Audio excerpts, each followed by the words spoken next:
Après 20 ans d'amour, Cecilia Attia et Nicolas Sarkozy se sont séparés au tout début de son mandat présidentiel.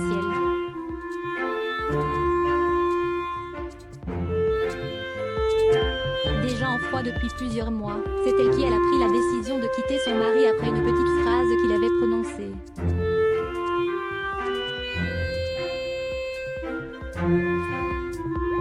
C'est la goutte d'eau qui a fait déborder le vase de Cecilia Attia. En octobre 2007, seulement quelques mois après l'élection de Nicolas Sarkozy à l'Élysée, son épouse depuis 13 ans a décidé de le quitter pour filer, au grand jour, le parfait amour avec Richard Attia.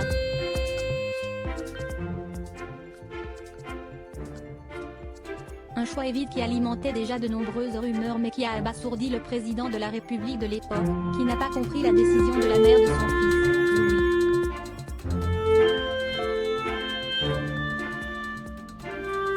Pourtant, les mois qui ont précédé leur séparation officielle ont été très compliqués pour le couple.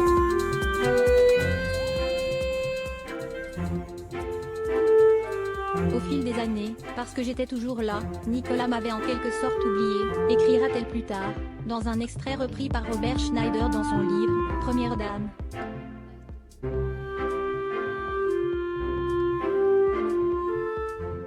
Il me voulait à ses côtés alors que, d'une certaine manière, lui n'était plus au mien.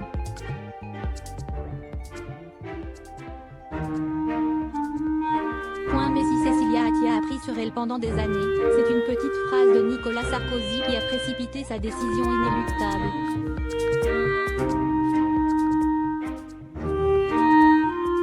Elle confiera à une amie proche que c'est le 14 juillet, après qu'il a lancé publiquement « Elle est pas belle ma femme » qu'elle a décidé de partir, écrit Robert Schneider.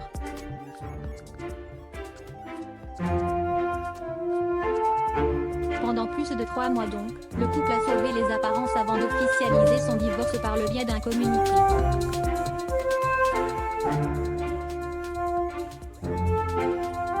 Une surprise pour personne, puisque Cecilia Attia s'affichait déjà avec Richard en une des magazines, sauf pour Nicolas Sarkozy.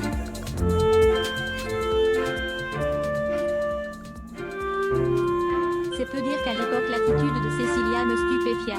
Je n'avais rien anticipé.